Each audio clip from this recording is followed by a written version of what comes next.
Okay, good evening ka-beauty. Ayan, ang today's videos natin is magluto tayo ng very affordable food. Spinach, charot. Pechay with mega sardines. Mega sardines, beke naman. Charis.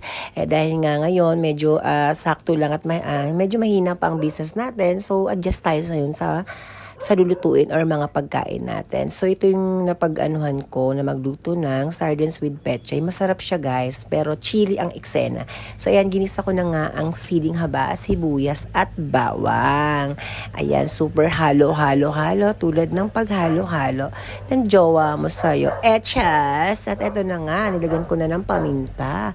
Pero sobrang anghang talaga, guys. At nilalagyan ko nga pala yan ng konting suka para kahit bukas ay pwede mo siyang makain, hindi siya masisira. Ayan. Tapos nilagay ko na yung pechay, di ba? Ang fresh. Siya nga pala, shoutout nga pala dyan, kila Joanne sa Area E. Yung pinamili ng mga masustansyang gulay at fresh na fresh. Di ba? Kasi yung fresh ni Madam Joanne. Di ba? Baila kayo dyan. Tapos ito na nga, maluluto na nga ang aking niluluto. At ito nga, ready to eat na talaga, guys. Talagang naparami yung kanin ko. Actually, nagdalawang plato pa talaga ako dyan. Sa inyo, invite ko rin ang Ceci para matikman niya ang spinach with mega sardines. Etches!